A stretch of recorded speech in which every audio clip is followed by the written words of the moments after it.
আসসালামু আলাইকুম সবাইকে নিউজ রুম ইউটিউব চ্যানেলটির পক্ষ থেকে স্বাগতম। আশা করছি আপনারা সবাই খুব ভালো আছেন। আপনারা 1 থেকে 12তম যারা নিবন্ধনধারী আছেন, বৈধ নিবন্ধন সনদধারী রয়েছেন, তাদের কপাল খুলে যাবে যে কোনো একদিন কিন্তু তাদের কপাল খুলে যাবে, এমন কিন্তু এখন আভাস পাওয়া যাচ্ছে। তো আপনি আজকের খবরটি যেহেতু ক্লিক করেছেন, আপনি না টেনে সম্পূর্ণ দেখবেন, তাহলে কিন্তু বুঝতে পারবেন আপনাদের কপাল কীভাবে খুলবে। আর যদি চ্যানেলে নতুন হয়ে থাকেন তাহলে চ্যানেলটি সাবস্ক্রাইব করে দিয়ে আমাদের সাথে যুক্ত হয়ে যাবেন, কারণ আমরা সর্বপ্রথম আপনাদের জন্য আপডেট নিউজগুলো সবার আগে এই চ্যানেলে প্রকাশ করি।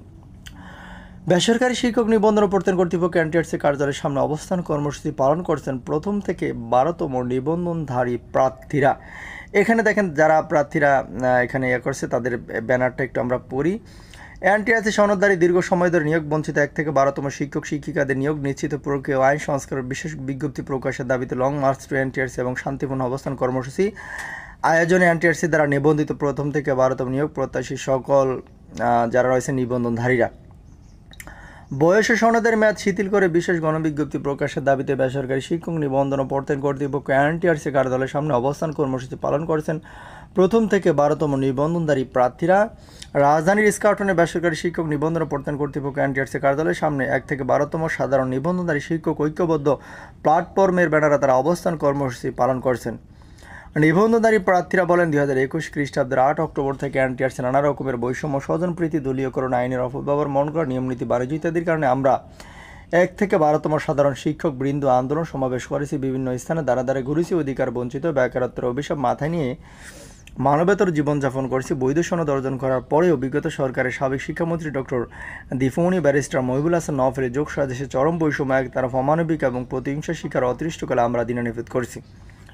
ভিডিওর মাঝাংশে বলতে চাই, আপনি যদি এই চ্যানেলে একেবারে নতুন হয়ে থাকেন তাহলে চ্যানেলটি সাবস্ক্রাইব করে দিয়ে আমাদের সাথে যুক্ত থাকবেন, কারণ আমরা কিন্তু এনটিআরসি রিলেটেড বিশেষ করে 1 থেকে 12তমদের সর্বশেষ সংবাদ সবার আগে এই চ্যানেলে দিয়ে থাকি। তারা বলেন, এনটিআরসি 35+ বয়সের দোহাই দিয়ে আমাদের অধিকার হরণ করেছে, যেটা চাকরির বৃদ্ধি অনুযায়ী সম্পূর্ণ অযৌক্তিক ও সঠিক নয়। আমরা যখন আবেদন করে পাশ করেছি তখন সবার বয়স 30-এর মধ্যে ছিল। এনটিআরসি 1 থেকে 12তমদের রোল ও রেজিস্ট্রেশন নম্বর ব্যবহার করে 60,000 জাল সনদ দিয়ে অযোগ্যদের চাকরি দিয়ে শিক্ষা ব্যবস্থাকে ধ্বংস করে দিয়েছে। বিভিন্ন প্রিন্ট মিডিয়া, ইলেকট্রনিক্স মিডিয়া এবং তালাশ 112 নং পর্ব প্রমাণ করেছে। তারা আরও বলেন, 2 লাখের সনদ ও 6 থেকে 8 লাখে চাকরি প্রদান করে 48,000 কোটি টাকা বাণিজ্য করেছে বিগত সরকার, যেটা দেশের ভবিষ্যৎ শিক্ষা ব্যবস্থাকে চরম ক্ষতিগ্রস্ত করবে, তাতে কোনো সন্দেহ নেই। প্রতি শূন্য পদের বিপরীতে যোগ্য শিক্ষক বাছাই করার কথা থাকলেও এনটিআরসি সেটা করেনি। তারা ইচ্ছেমতো শিক্ষক পাশ করে নিয়োগ না দিয়ে শূন্য পদ রেখে দুর্নীতি করেছে।